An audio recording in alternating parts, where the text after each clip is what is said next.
All righty, everybody. Welcome back to another episode of the KSL.com Game Center podcast. It is Thursday, March 2nd. That's right. We are officially, as of yesterday, I guess, in the month of March.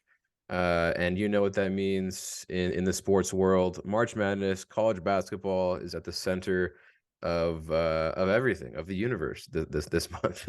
And to talk about the team that has as far as on the men's side of basketball, the best chance of getting a run in March Madness, which would be the Utah State Aggies. We have brought back our friend Jacob Nielson to talk about the Aggies. So coming off of a win last night in Vegas over UNLV, pretty convincing win, dropped 91 points on the Rebels. So how we feeling this morning, Jacob?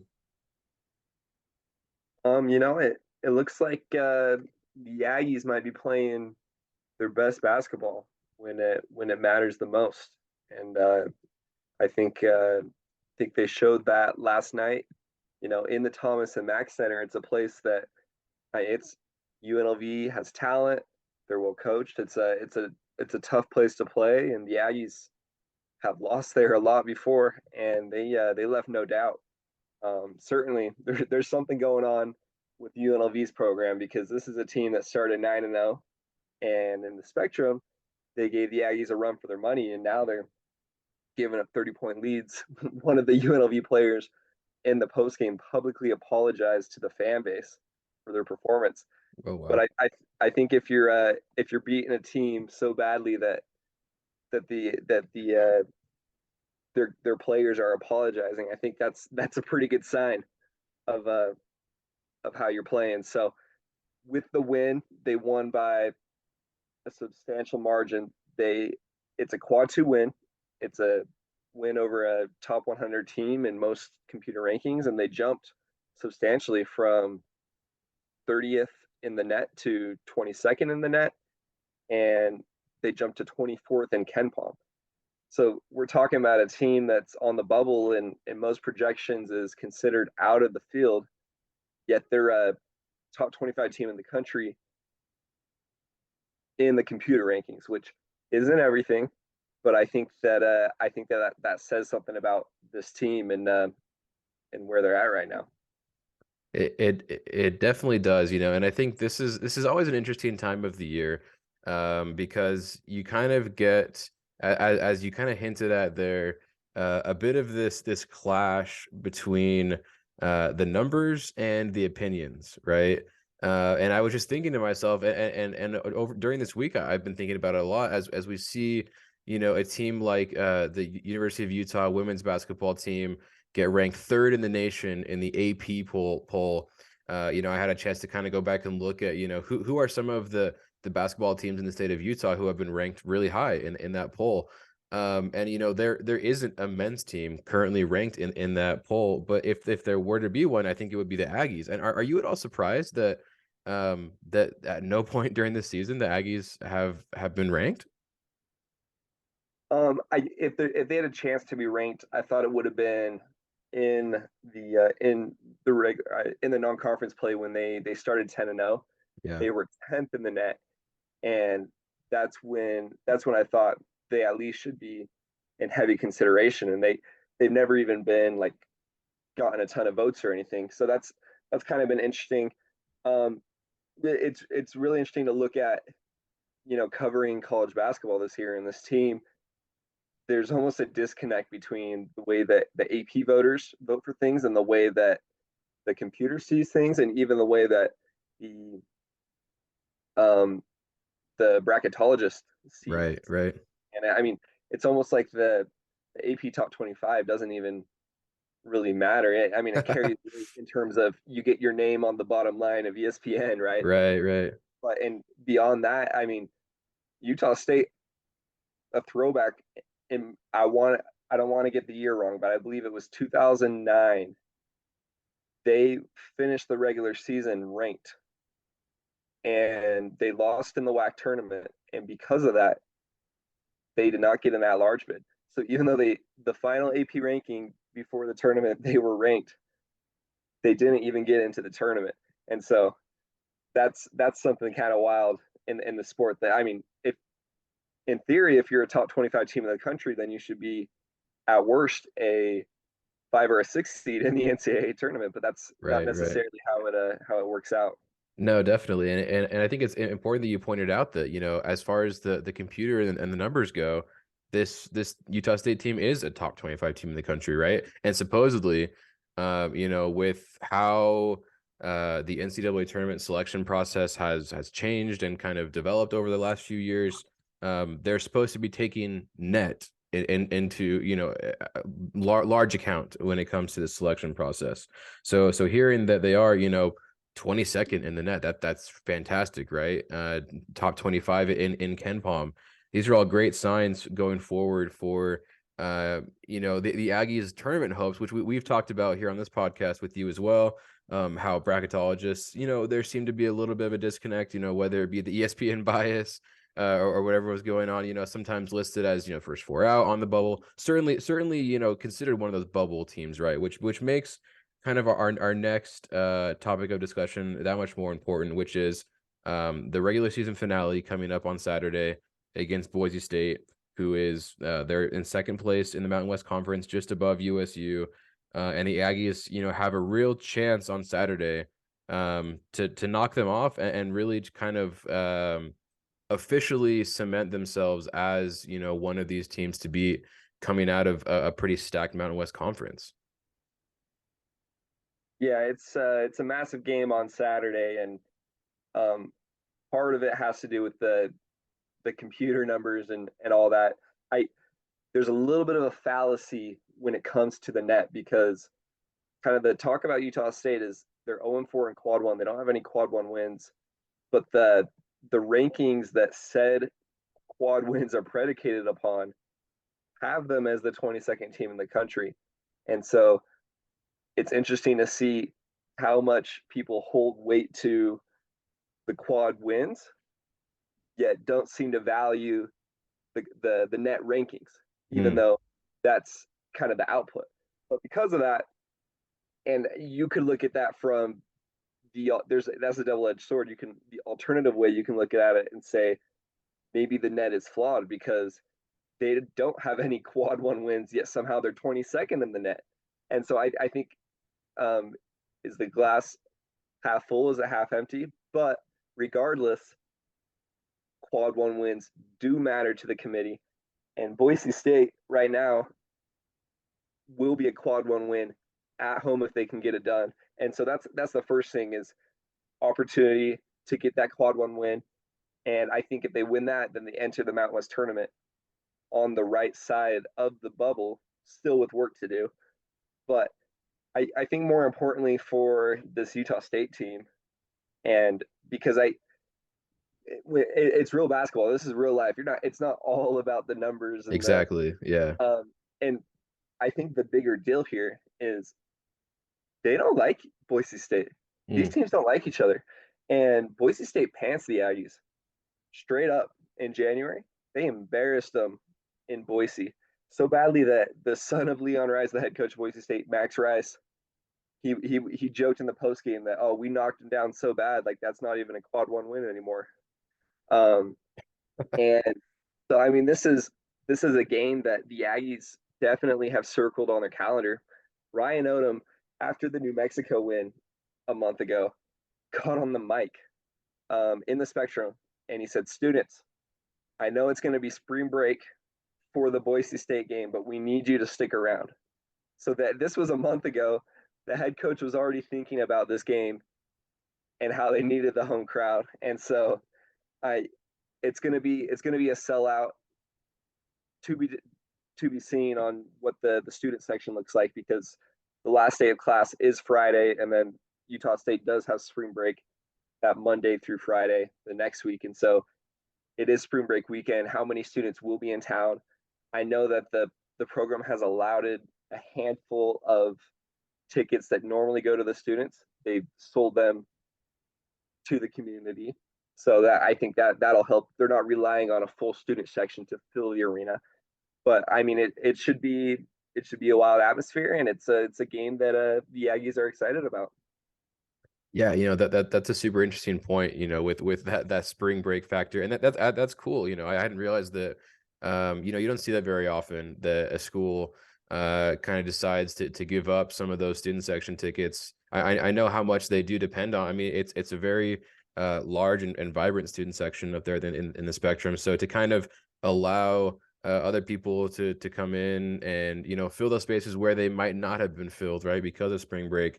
It's good to hear that it's planned to be a sellout. That's fantastic.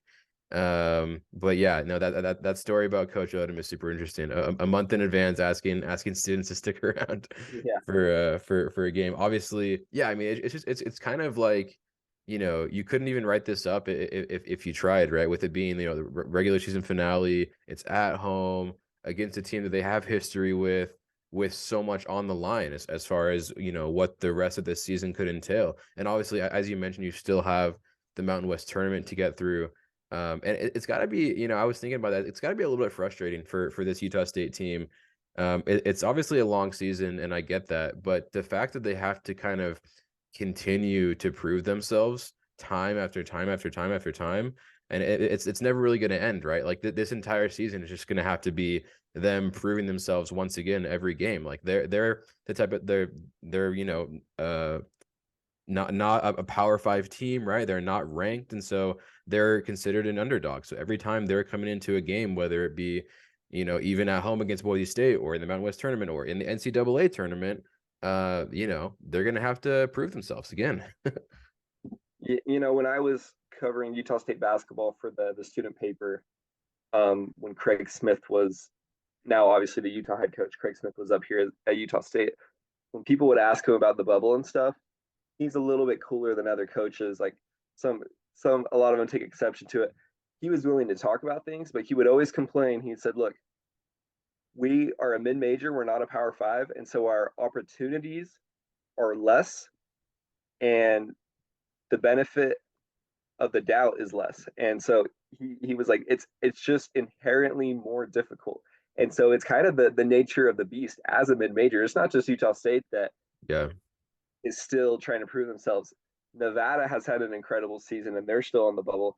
And Boise State was, until they beat San Diego State on Tuesday at home. And so, the reality is you got to win these games. I mean, if you're a Power Five team, there are so many opportunities to get quality wins, and they can kind of compound on themselves, and that really helps your case. So that's why you're going to see 13 lost Big Ten teams make the tournament, because they've had so many quality opportunities that they've won a couple of them, and they're saying, "Hey, you're deserving." For Utah State, it's a little bit different, and so the opportunities that present themselves, you have to take advantage of, and that's this Saturday. And you mentioned it's almost like it's fitting that the season ends like this. It's kind of wraps it up in a bow. Like, it's been a good year. It's been a little up and down, but you've won a ton of games. Now we have this last opportunity presented for you, and to have a quad one win the last game of the season, it doesn't matter what people say. I think that games the last couple of weeks of the season matter more than games at the beginning of the season, just Oh, because certainly. Yeah. people are paying attention, momentum, bubble. And so for Utah State to have Boise State not only at home, but the last game of the season where there's going to be eyeballs and people paying attention, it's massive. And they have to bring it. They have to get the offense cooking, and I think that they're going to play well. I'm not guaranteeing a win because Boise State is so good. They got Tyson Degenhart, this guy that is like Justin Bean, except for he's a better offensive player. And they got Max Rice, the son of Leon, who's just exploded to have this incredible senior year.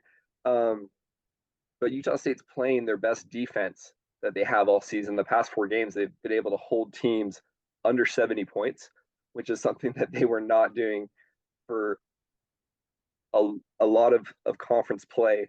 And so I think that they have the capability of taking care of business. They'll probably be favored at home because obviously the home court in college basketball is so major. But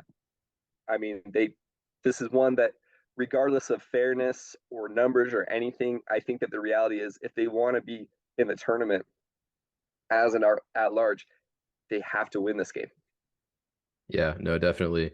You mentioned being favored at home. I'm not seeing odds yet on ESPN, but the matchup predictor does give USU a 61.3% chance of victory on Saturday. So there you go, Aggies. You not technically an underdog on Saturday. So congratulations on that. But I'm also glad what you mentioned about the improvement in defense, because I was going to ask you what you think has kind of been the difference in the games that they've won and lost this season. You mentioned, the previous game against Boise State that was embarrassing. There have been a couple other games like that where they just haven't performed kind of up to par. And it sounds like the difference has been the defense. And it, luckily these last few games and hopefully coming into this Saturday as well, that defense is turned on, right? And they're able to compete on that side of the ball and limit what Boise State's able to do. Certainly, I've enjoyed watching the Utah State games that I've been able to catch this year.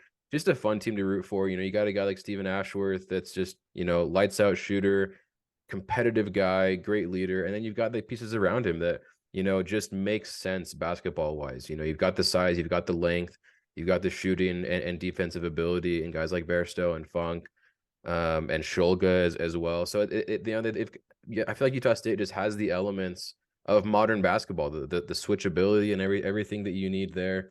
And so on paper, it seems like they've got what it takes. But I like what you mentioned previously as well about when it comes down to it, it's a basketball game. You've got to play the game. You got to see what happens on the court when emotions and adrenaline are all a part of it as well. And at the end of the day, this is March. We are officially in March, and anything can happen on the basketball court. You're absolutely right, and this is what you want. You want to be playing meaningful games in March. This team, they've been lauded all year for their 3-point shooting, and they're still sixth in 3-point percentage nationally. But what they've done in conference play is I think teams have schemed them really well, and so they're only third in the conference in shooting percentage in conference games per KenPom. They are first in offensive efficiency, but something that has really aided them is they opened the first couple of games of conference play. They were only like seventh or eighth in defensive efficiency. They're now up to fourth. And something that's happened is I think guys have really embraced their roles defensively. And this team got out physical in a couple of road games early in the year. Boise, at Nevada, at San Diego State. And the talk was, hey, this team, they're a really well built, modern, high octane offense, but they don't really have the strength and the physicality to hang with the league. And that's something that they took personally. And these guys have shown that they do have the effort and the size and the strength to, if not outclass teams physically, to hang with teams physically. And we've seen that they've been much better on the glass in recent weeks. They've been much better in 2-point percentage, which a lot of that has to do with avoiding giving up second chance points. And I mean, they've just made it tougher for teams to score on a given possession. And so, yeah, I think Boise State's going to see a little bit of a different beast than they saw in January in terms of how they're able to score, because this is a team, they're not doing anything differently. They're still rocking their man-to-man. It's similar matchups, but it's a team that has just gotten more and more in sync with each other. And I think there's the belief is there on the defensive side, which hasn't always been the case this season. But I think that that's something that they've been able to develop as things have progressed. Yeah, definitely. Well, you heard it here first. Play defense, hit your shots, Aggies, and you should be in good shape come this Saturday at the D. Glenn Smith Spectrum, 7 p.m. tip-off Mountain Time in Logan. Should be, a great game for this time of year. This is what the people want. We're giving them a great matchup, and I'm excited for what's going to happen Saturday night. So good luck, Jacob, and enjoy that game. Absolutely. Should be a good one to cover. Awesome. Well, we'll catch you guys next time on the KSL.com Game Center podcast.